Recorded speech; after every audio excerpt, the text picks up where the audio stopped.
guys, so today I wanted to talk about mastitis. It can be a big scary thing when it happens, but if you kind of follow a certain array of steps, it's usually almost always avoided. The one exception to that is that some goats have a genetic predisposition to get mastitis. It has a lot to do with bacteria count in the milk, or if their udder is pendulous, or if it's just not a well hung udder. Udders that are pendulous get dragged in manure or get stepped on and that kind of thing. Or if it's a goat that gives a huge amount of milk but isn't in really good health. So there is such a thing as a goat or a cow that has a predisposition to mastitis. They're not the norm. The reason I know this is that in the 25 years that I have had goats, I've had two that it didn't matter what I did. I was treating in the same way as the other animals. Didn't matter what I did, they had mastitis. And that would manifest with blood in the milk and foul tasting milk, and they just would get that hard udder with the chunky milk no matter what I did. And so for those, I sold them to people with the understanding that they got mastitis and that I would recommend that they used them as a nurse goat rather than using them for human consumption as far as milk. So, for every other goat out there, these are the steps you need to take. When the goat first gives birth, check her udder. Make sure that it's not inflamed. It can be hard. Sometimes it takes a little while for their milk to come in, and their udder will be hard even though they have no milk. But the key here is to keep tabs. Once a day, go out, fill her udder, make sure it's not hot to the touch, make sure she doesn't have any lumps in it. If it feels like her milk is starting to build up and her babies can't drink it all, milk her out.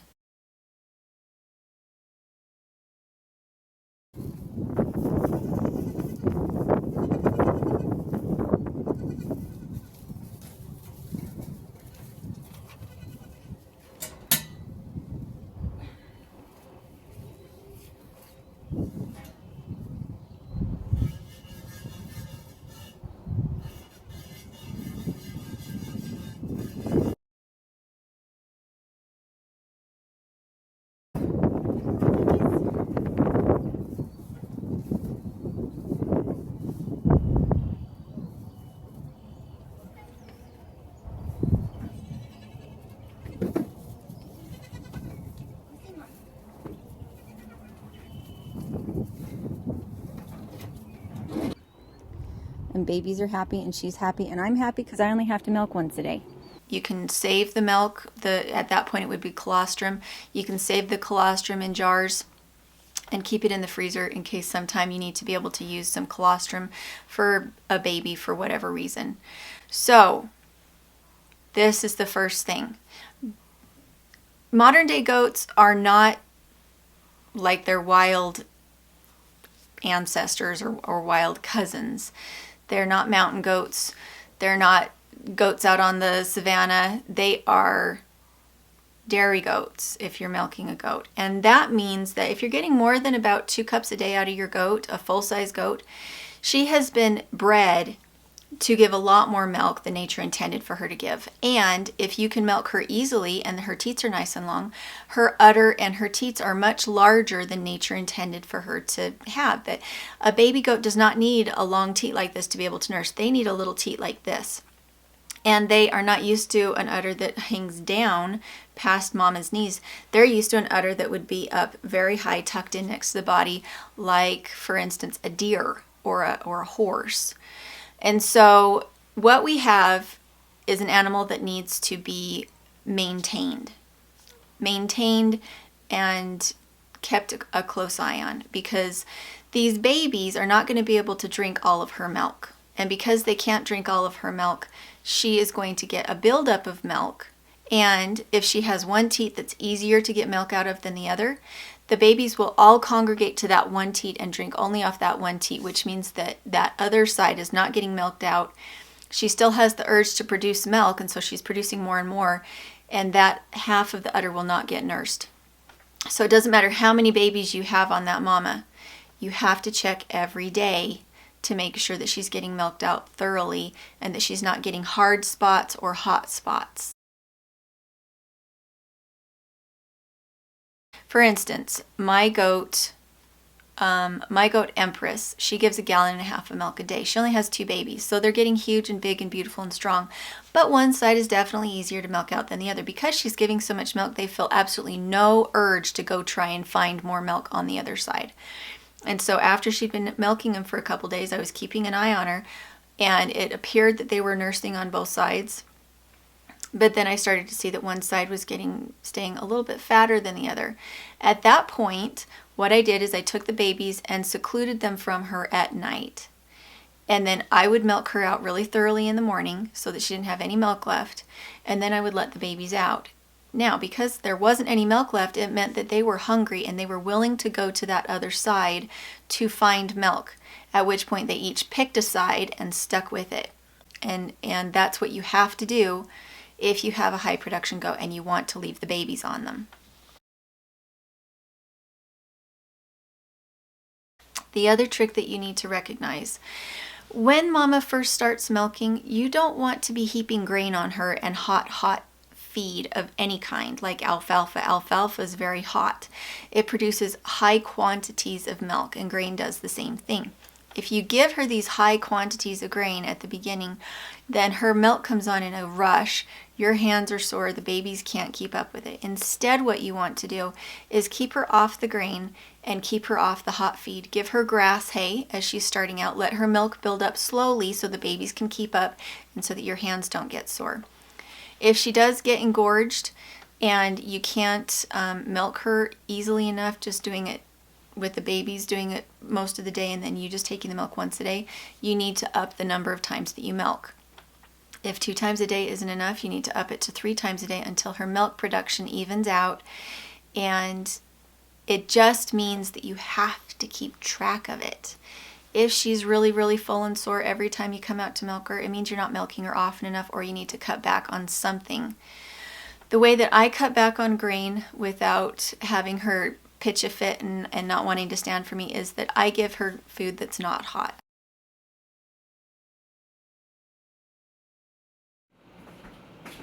So I will cut up an apple, a turnip, and a carrot into small bite-sized pieces and mix it with their grain so that they have to search through everything and they go through the hot stuff slower. This is what the mix looks like. It's about 1 cup of all of these ingredients. So first we have beet pulp pellets, we have alfalfa pellets, and then we have sweet feed, okay? And then here's a somewhat unorthodox addition is black oil sunflower seeds. They really, really like these. They're not hot. None of this is going to cause them to bloat. And what they'll do is they'll just pick through it. You can see the apple cores. Okay, also carrots and turnips. So they'll just pick through this, and it means they're so focused on the fact there's so much variety in here and it all tastes so good. They're not rushing just to gulp it down. It gives you time to milk, and you don't have to worry that it's going to force their milk to come in too heavy. I give her carrots and apples and turnips all cut up with a handful of sunflower seeds, a handful of alfalfa pellets, a handful of sweet feed with a pinch of salt. And the reason that I do this is so that she has to root around in it, and she'll find what she wants first and eat that.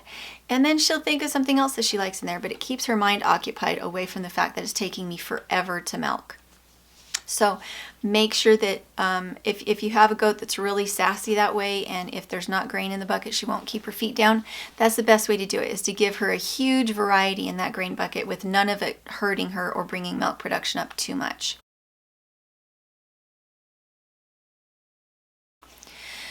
So this is why I really love the goats that I have, is that I can be milking 1 goat at a time and have plenty of milk for my family. 1.5 gallons a day is more than what we can use.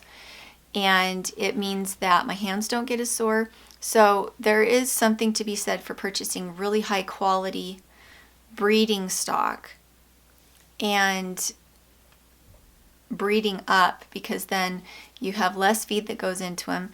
You don't have to have as many fences. It just simplifies life to just have fewer animals that are of higher quality.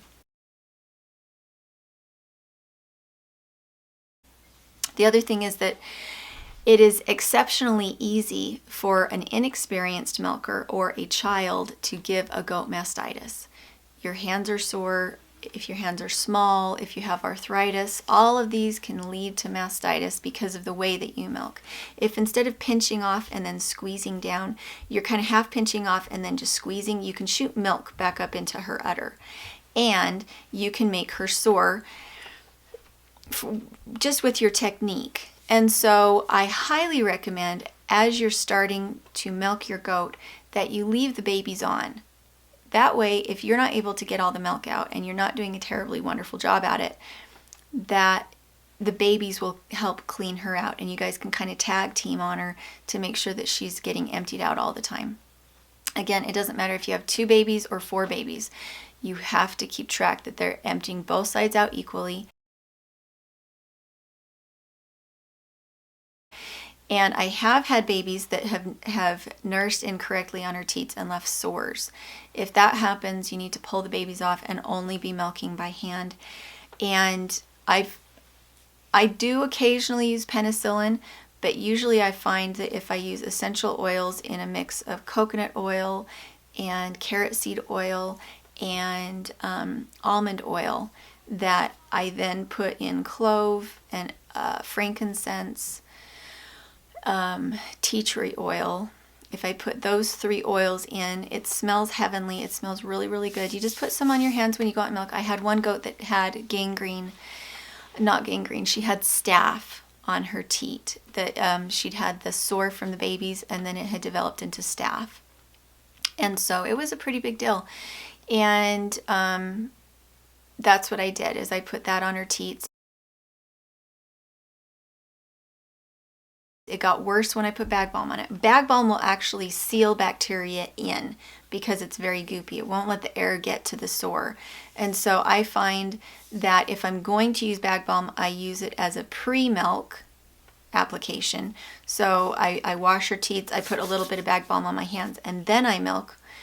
And then most of it comes off on my hands. But I never goop on bag balm, because then if she does have a cut or something else going on, it traps the bacteria next to her teat. It's an air-free environment, and it just leads to problems. So I prefer my regular oil mix that has all those essential oils in it. Also, I do not reuse rags. I use wet wipes. The reason for this is that unless you're going to boil your rags, they harbor bacteria. So I always use wet wipes, and I just feel like it keeps everything cleaner. I know it all sounds like a lot, and I know it all sounds complicated, but once you have those steps down, those things that you check, you won't lose anybody. I've never lost anybody to mastitis, knock on wood. I have had goats develop mastitis. If they get it more than twice in short succession, I sell them to somebody to use as a nurse animal. And besides that, I haven't really had goats that got mastitis. I'm just really careful not to bring their milk on too fast.